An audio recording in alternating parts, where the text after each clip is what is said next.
Ол әңгімесін бастады. Маралдың мен тұратын пәтерге қарсы орналасқан жалдамалы 2 бөлмелі тетя Машаның пәтеріне көшіп келгенде бірнеше ай өтіп, жасымыздың шамаластығымызға да қарамастан бұлай ашық сырласып отырғанымыз бірінші рет. Ол өз өмірінен сыр шертті. 5 жыл бірге оқығанда егіз қозыдай бірге жүріп күйіп-сүйіп қосылған бек жігітпен 10 жыл бірге өмір сүріп, дүниеге 2 сәби әкелгенмен дәм-тұзымыз жараспай ажырасып кеттік. Бұрын ешкімді менсінбей махаббат деген адам өмірінде бір-ақ рет оянатын сезім деген ұстанымның жетегінде жүргенмен, жолым болмағаннан кейін бетім әбден қайтып қалды. Махаббат теңізге жұбымен шомылуға үлкен әзірлікпен келген. Мен өмірдің үлкен соққысын алдым. Өмірімде мен үшін бекжігіттен басқа жігіт те еркек атаулы болмайтындай еді. Сөйткен жұбайлық өмірмен сүргендей болса, өмірден еркексіз өтейін дегенмін. Сондықтан болар, еркек деген сөзді естісем болды, бір жабайы хайуанның атын естіп көз алдыма қорқынышты бейнелер келетіндей. Тұрбасым келіскен, өзіме пысық әйел болған соң ба, әйтеуір үйленемін, маған күйеуге шық, балаларыңа әке орнына әке болам дегендерге де, я болмаса ойнап күлейік, өмір деген ертең ақ бір күндей болмай өте шығады, өкініп қаласың деп пәлсапа соғатындар да кездесті. Жұмысым банкте болғандықтан ба, жұмыста да алдымыздан өтетін адамдардың көбі еркектер еді. Қонақтық пен туған күн кештерінде немесе мейрамдағы отырыстарда біреулердің тұла бойымды бастан аяқ көзімнен тінтіп, я еркек көзімен сынай қарағанын сезсем, сол жерден сылтау айтып тезірек жылыстап кетіп қалуға тырысамын. Осылай балалар деп жұмыс деп жүргенімде күйеуіммен ажырасқаныма да зу етіп 4 жыл өте шығыпты. Жасым 35-ке толғанмен маған 26-28-ден артық бермейді. Уақыт бәріне емші деген шын екен. Күйеуімнен көрген қорлығым ұмытыла бастады. Түн баласы азапқа түсе бастадым. Әсіресе махаббат еркек пен әйелдің қатынасы туралы кітаптар оқып, телевизордан түнгі сеанстарды көрсем, төсекте қырық аунап ұйықтай алмаймын. Өмір бойы әкеммен тұрып, оған тас қорғандай арқа сүйеп келген шешем де мені күйеусіз өліп қалатындай көріп, әйел 40 шырақты деген бір шырағың сөнсе, басқасы бар, бетіңнің әрі барда сенімді біреуді тауып ал, айналаңда жігіттер шыбындай үймелеп жүр, балалар саған қол бойлы болмайды, өзім бағып өсіремін деп, шыбынша үймелегендердің 2-3-еуінің жақсы жақтарын жеткізіп, тек мен тиген жағдайда қиналмай-ақ түзеліп кететін кемшіліктерін айтып, жілікше шаға бастайды. Бір балаға зар болып жүргенде, дос келіншегім Қарашашта жоқ бекзаданы күткен жетер жерге түссеңші, ана жынды байсымағың басын ешкімге қарамайтындай дуалап қойған ғой дейді. Жігіттермен әзілдесіп ашық жарқын отырамын, одан әрге бара алмаймын. Одан әрге бару үшін басты бір нәрсе жетіспейді. Ең аяқ жан тәнім мен дене құрылысымды қайта жасап шығу қажет сияқты. Төсек жайлы ойласам көңілім құлазып сала береді. Менің жанымды кім түсінсің? Ең жақын адамдарым да түсінбейді деп оңашада күрсінемін. Менің де ойнап күлгім келеді. Бір рет жолым болмады деп, өзімді әйел ретінде жерлеп тастамай, сүйгім келген, сүйікті болғым келген. Біреудің сүйіктісі болсам, еркек құшағында ләззат алып, оған да ләззат беріп, денем балып жатса ғой шіркін дегенмін. Күйеуімен алғаш қосылғанда ұзындығы 3 метр, ені 2 метр пәтерде уақыттың қалай өткенін білмей, жан тәніміз қосылып, бір адамға айналып, жан ләззатымен тән ләззатына тоймай, күннің қалай атып кештің қалай батқанын білмеуші едік. Бір-бірімізге керек нәрсе екіншіміздің бойымыздан табылатын. Еркек пен әйел қатынасының әліппесі бір бөлек те, ол туралы терең әңгіме бір бөлек екен. Еркек пен әйел қатынасы туралы терең әңгіме дегеннің өзі де өмірде кездесетін нәрселердің жартысында толық суреттеп жеткізіп бере алмайды екен. Менің күйеуіммен ажырасып кетуімнің себеп, мен оны 5 жыл бойы қаншалықты сүйсем, 10 жыл бірге тұрған уақыт ішінде жақын біле келе соншалықты жек көріп кеткенмін. Біздер кездесіп бірге қыдырып жүрген кезімізде ол маған тек жақсы жағынан көрінуге тырысқан. Мен де оны тек жақсы жағынан көруге тырысыппын. Ал екінші себеп арамызда еркек пен әйел арасындағы гармонияның, яғни үйлесімділіктің жоқтығынан да еді. Онымен төсекте әйел болғандықтан амалсыздан жұбайлық міндетімді өтеу үшін жатамын.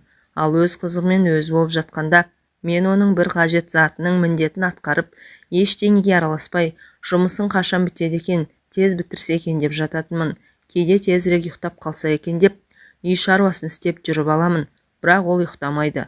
Оның айтуынша артық энергияларын шығарып алмай ұйқысы келмейді екен. Одан қалса түнде де, таңертең де мазалайтынын қайтерсің. Дүниеге бірінші сәбиім келгеннен кейін төсек мәселесі маған тозақ секілді көрінді. Еркек десе артынан төсек мәселесі қылтиятынын білетін маған біреуді тауып алу қайдан. Еркектердің бірі жақсы көрінетін, үйленгісі келетін айтса, кейбірі мен тоқал ретінде алып, бөлек отау жасайтынын, ақшадан да басқасынан да кемдік көрмейтінін айтып шаршады.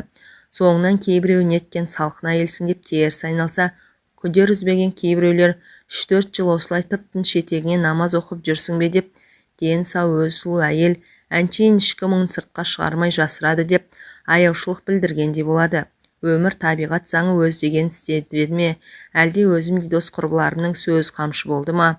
Мен біреуді іздеуге бел шеше кірістім. Үйленемін дегендердің бірі, мен сені ұнатамын, төсектеде ұнайсың, үстіне бір түсті көйлектер киіп жүр.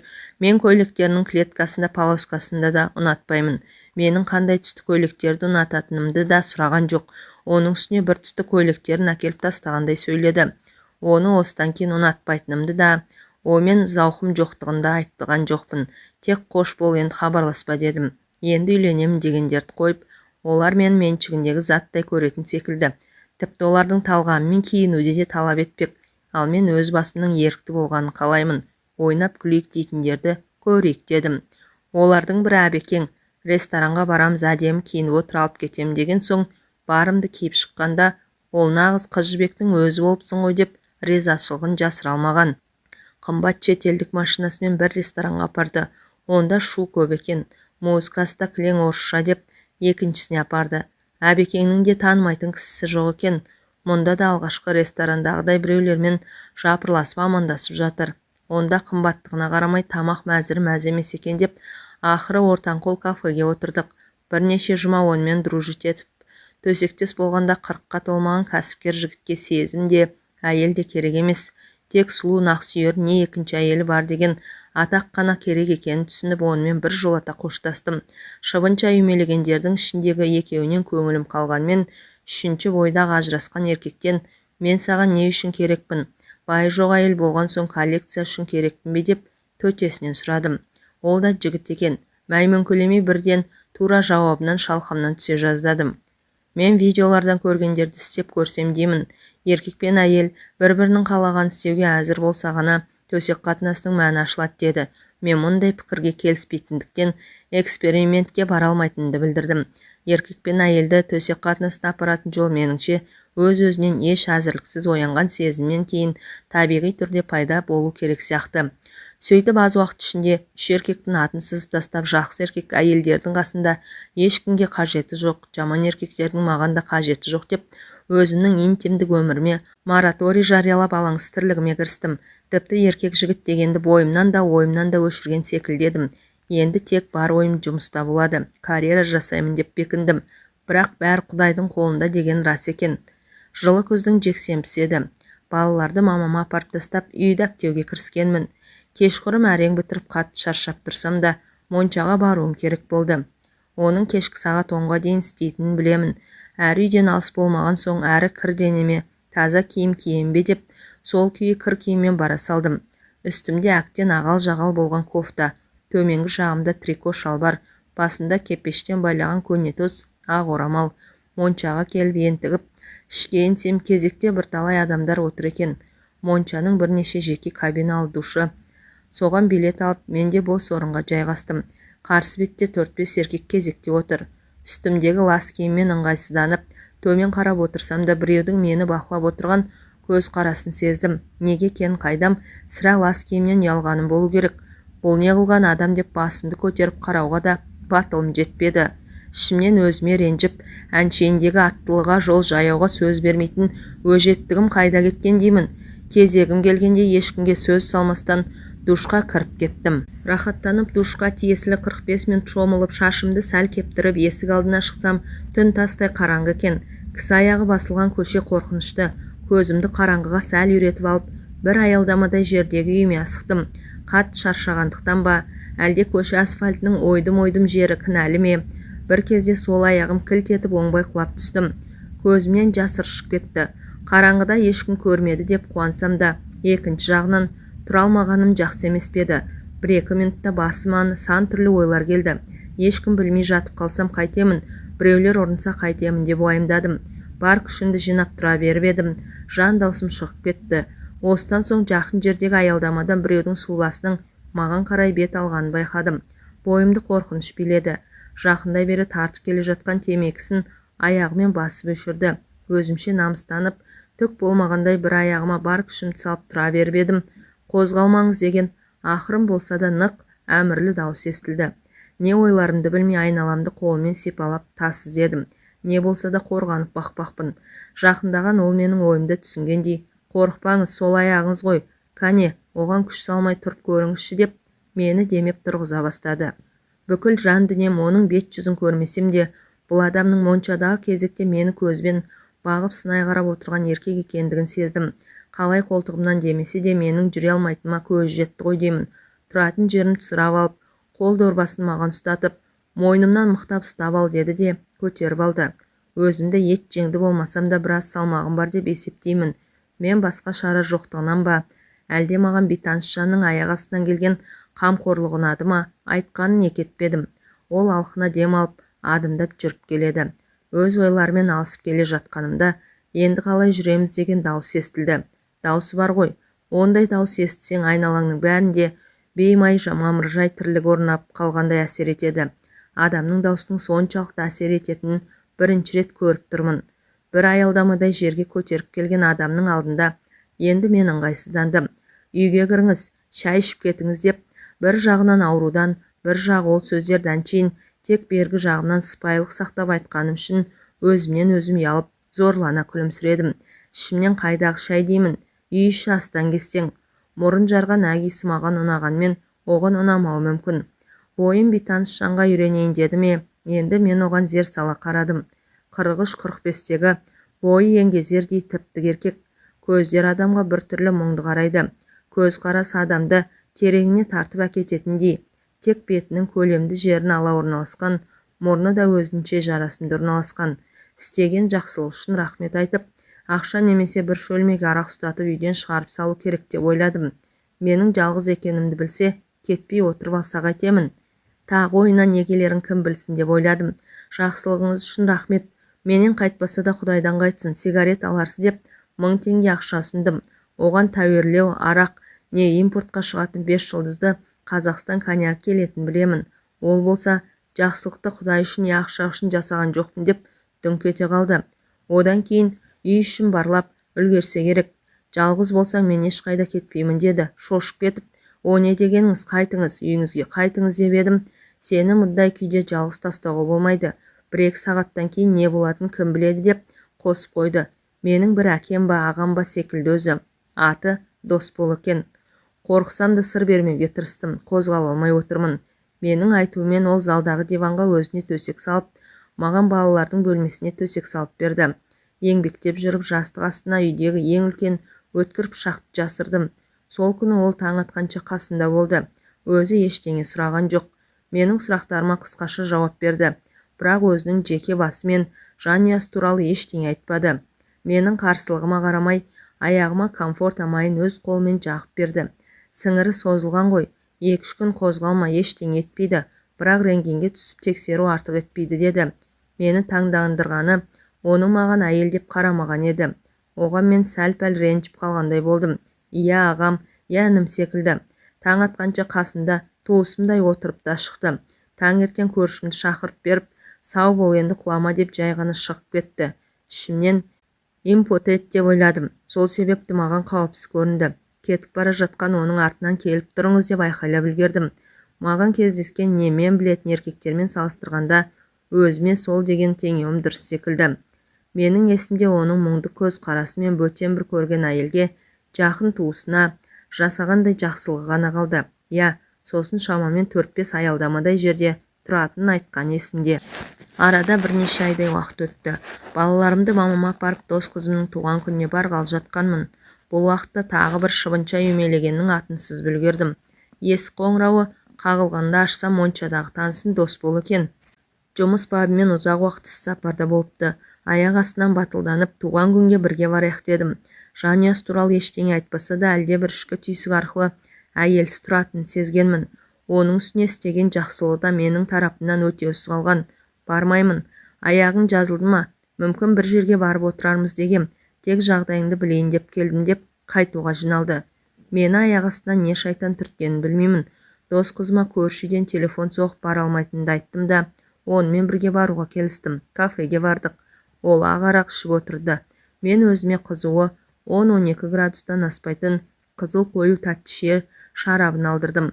Әр нәрсені бір айтып көңілді отырдық. Одан кейін шай іштік, музыка қойып биледік. Маған онымен бірге болуы ұнайтын секілді. Бір кезде ол, Марал, бір жерге барып демалайық деді. Демалайық дегенді қалай түсінуге болады? Демалып отырған жоқпыз ба деп ұсынысына сұрақпен жауап бердім. Нені меңзеп тұрғаным ішім сезіп тұр, бірақ мойындағым келмейді. Сен бәрін түсініп тұрсың ғой, Марал. Өтірік айту, өтірік қылмысу қолыңнан келмейді. Ол сенің табиғатыңа жат. Ал түсінбей тұрсаң айтайын. Сендей қылықты әйелдің қасында өзіңді ұстау өте қиын. Сенімен төсекте бірге болып келеді деді нықтап. Мәссаған деп ойладым іштей. Ал керек болса, мен оған еркек секілді қарамап едім. Ол бір туысым секілді есімде қалған. Өткендегі істеген жақсылығым бұлдап тұрғаныма деп те ойлап үлгердім. Ойыма келгенді асығыс айта бастадым. Сізбен бе? Мен сізді сүймеймін, сіз де мені сүймейсіз. Мен сізді бар болған екінші рет қана көріп отырмын дедім, тамағым құрғап. Иә, сүймеймін, ол туралы ойлағанда жоқпын, бірақ сенімен бірге болғым келеді. Мұндай тілек дейсің бе, құштарлық дейсің бе, маған келмегеніне көп болып еді. Ал сенің менімен бірге болғың келетінін көзің, жан-тәнің бәрі айтып тұр. Тек аузың ғана басқаша сөйлеп тұр. Адамдардың аузынан шыққанынан 90% өтірік. Сенің айтып тұрған сөздерің сол 90%-дің ішіне кіреді деді. Жақсы психолог қой мынауың. Жанында арпалысқан ашу ма, ыза ма, кеудемде көтерілген әлде бір толқындарды баспақ болып ішімнен нахал дедім де, оның айтқандарына мән бермеген болып, музыканы ауыстырып бұрыла беріп едім. Ол артынан келіп тұр екен. Бетпе-бет келіп қалдым. Ыстық дем өртеп барады. Тап басып айта алмаймын, әйтеуір бойында әйелді еліктіретіндей күш бар. Ол құшақтай алып, ерніме жабысты, тұла бойым тоқ жүріп өткендей дір ете қалды. Әйел деген 35 жаста да 18-дегідей күн кешеді екен деп ойладым. Аздан кейін ыстық пеш қасында отырғандай сезініп, көздерім жұмылып аяқтарым басудан қалып, буындарымның былқ-сылқ етіп, ырқымнан шығып бара жатқанын аңғардым. Екеуміз де бір-бірімізді сүймейміз, сонда қалай төсекте бірге болмақшымыз деген ой санамды жаулап алды. Алдындағы еркектер ең болмағанда мені сүйетін секілді еді. Олардың біреулері ұзақ, біреулері қысқа уақыт сездіріп жүретін. Ал мынау болса тас төбемнен түсіргендей сүймеймін, ол туралы ойлағанда жоқпын дейді. Ал керек болса, ол мені соғыссыз алған жауындай сол жеңістің церемониясын ұзаққа созғысы келгендей аялай аймалаған күй сүйе берді. Мен бір би білмейтін жас биші секілдімін. Ол әдемі бір бидің бар қыр-сырын жетік білетін мұғалім секілді өзіне тән махаббат би алаңында жоқ екен. Екеуміз де бір-бірімізді сүймесек қандай махаббат болушы еді. Махаббат дейміз, әйтеуір еркек пен әйел арасындағы қатынастың би алаңында мені дөңгелетіп бара жатты. Бір қатты сусап келіп, мөлдір бұлақтан құныға су ішіп жатқандаймын. Бір мөлдір бұлақтың зәм-зәмін құныға жұтудаймын. Айналам дөңгелеген ғажап дүние. Көгілдір жасыл сәулелерге толы. Мені тереңіне тартып барады. Марал, жүр, кейін кеттік деген сөз естігенде шын дүниеге қайта оралдым. Ол ентігіп тұр, шаштары қобырап кеткен, мұңды көздері тұнжырамай қарамай жалт-жұлт етеді. Осыдан 5 әлде 10 минут, әлде жарты сағат бұрынғы дос бол емес, басқаша күйге түскен. Оның бойынан 25-тегі жігіттің екпіні де, өз күшіне сенімділігімен, өз ісіне деген мығымдылықта, мені көздерімен ішіп жеген еркектік құштарлықта, атмосфераны жайлап алған, жанасқан нәрсесін ертіп жіберердей қызулық та бар, және көздерінен бір іште арпалыстың отында шалып қалдым. Неге басқа жерде дедім, оның құшағынан ажырағым келмей. Мен шалбар киіп жүрген еркек емеспін бе? Сені төсекке шақырған мен, сондықтан я менің үйіме, я қонақ үйге барамыз. Жоқ, осы жерде маған сенен басқа еш нәрсенің де ешкімнің де керегі жоқ, дедім ұйқылы ояу жандай. Бір минутта жаңағыдай ләззатты шақтан ажырағым келіп тұрғаным жоқ. Менің ернім оның еріндерін өзі деп тапты. 35-ке келгенше еркекті өз бастамаммен сүйгенім осы шығар. Ал қолдарым ақылдың тыйым салғанына қарамай оның көйлегінің түймелерін ағыта бастады. Оның қай кезде астымызға көрпе төсегенін қайдам. Оның әрекеттерін үнсіз қоштаумен болдым. Денем жанып күйіп бір белгісіз әлемге тап болғандаймын. Япырау, менің де пәленбай жыл күйеуде болған әйел дейді-ау. Ал мынандай ғажап әлемге, тәтті кезеңге тап болуым бірінші рет. Шынымен мен оны жақсы көріп қалғаным мынау деймін. Адамды білмей тұрып жақсы көру мүмкін бе дейді екінші ойым. Мынау сорлы денемнің еркіне көнбей, неге былқ-сылқ ете қалғанын түсінбеймін. Аузыма біреу тәтті әкеліп дәмін жаңа тата бергенде қайта тартып алардай шыдамсызданамын. Бірер секундтардан кейін екеуміз бір адамға айналып кеттік. Бұндай да рахат болады екен-ау. Мен 10 шақты жыл әйел болып, бір еркекке бірнеше жыл әйел болып, 3 еркекпен бір реттен болғанда еркек пен әйел қатынасының мұндай тілмен айтып жеткізе алмайтын ғажайып тәтті жақтары болатынын неғып білмегем, көрмегем, сезбегем, оқымағам. 62 тамырым иіліп селдеген сезім бүкіл жан-тәннің еш қалтарыс қуысын қалдырмай қамтып алып, бұрқ-сарқ қайнауда. Өмірімде бірінші рет миым да бос болып, ешқандай проблеманы ойламай, тек қана әйел болдым. Ол екеуміз таң ғажайып әлемде жүргендейміз. Тек ғажайып әлем, еркек пен әйел ғана бар.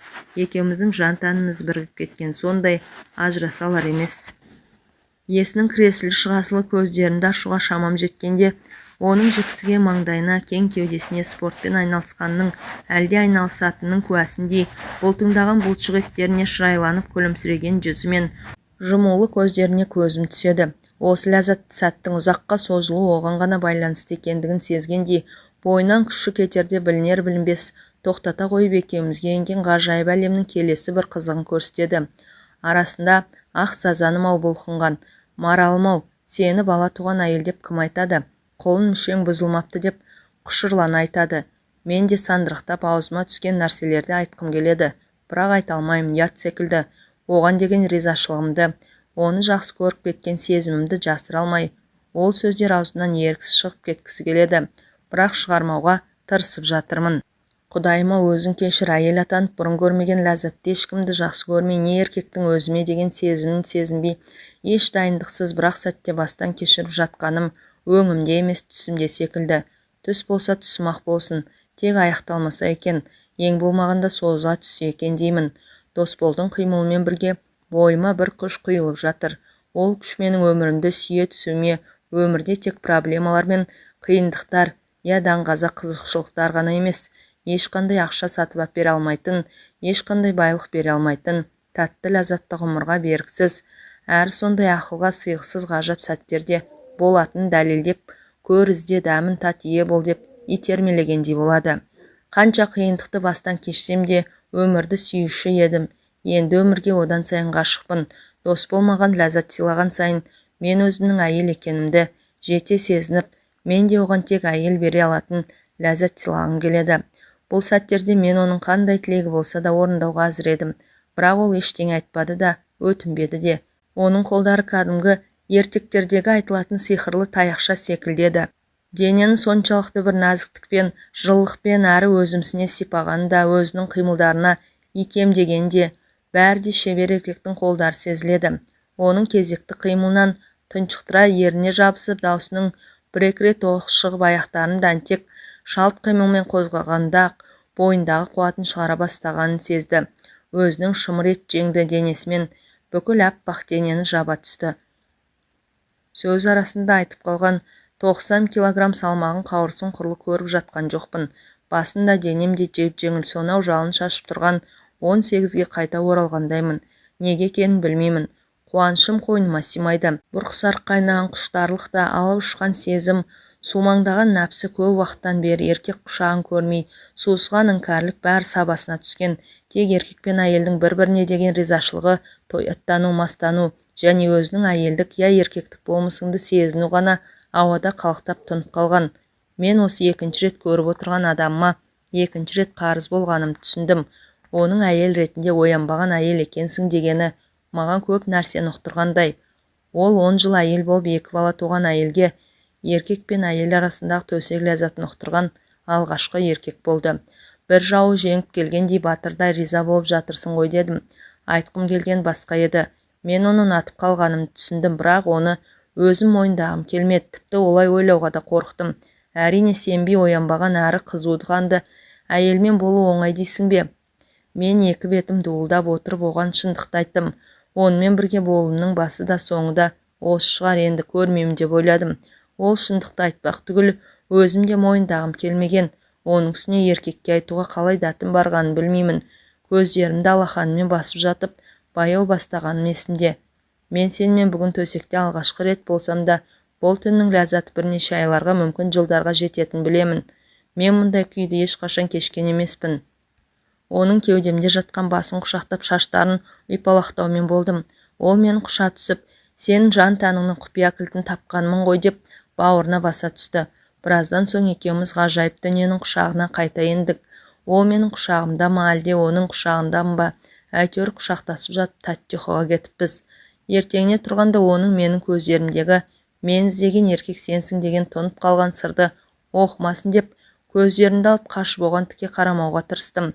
2 рет көре сала құшағыма құлағаным. Сезімді жасыра алмай үздіге қарап тұрсам, ятай масқара ғой, не деген жеңілтек әйел демейді ме? Ештеңе сездірмей салқын қоштасып қалам деп ойладым.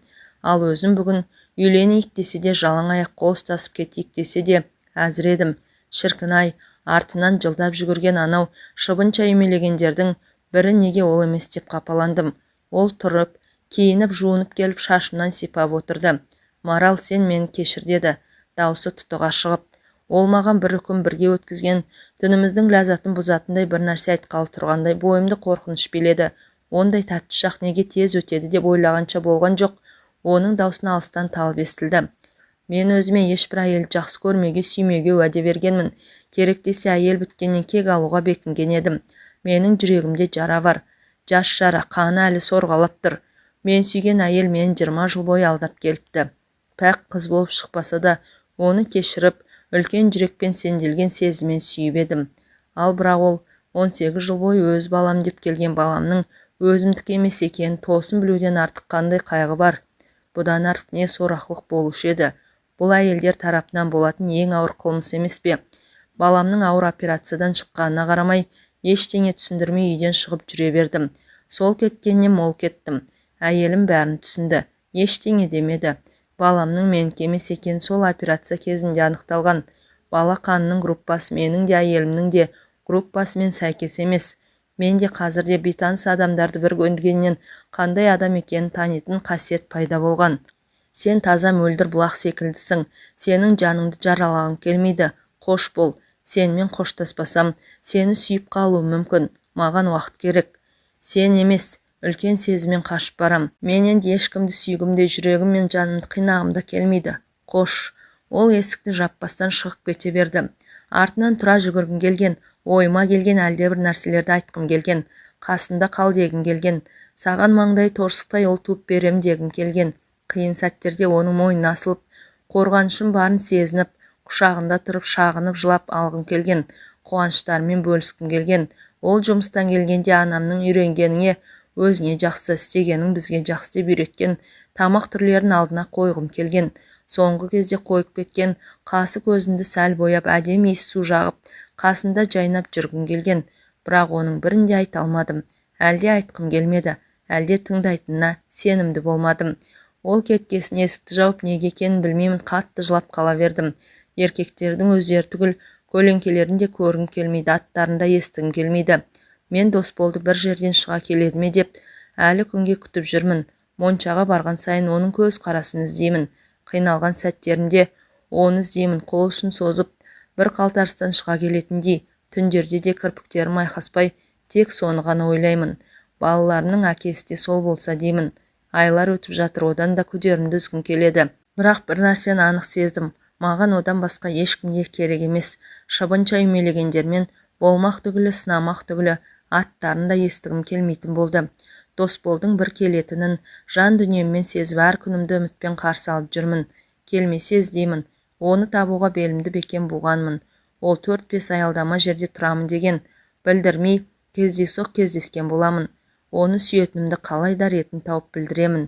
Сүйетінін айту тек жігіттерге ғана тән бе екен? Оны айтуға да тек еркектердің ғана құқығы бар ма? Сүйетініңді білдіру қылмыс емес қой. Мен Досболды тауып, біз бір-біріміз үшін жаралған жандармыз деймін. Оны іздеп тауып қосылатынымызға сенімдімін. Сәл кеште болса да, біздей жандардың бірін-бірі жолықтырғаны қандай бақыт.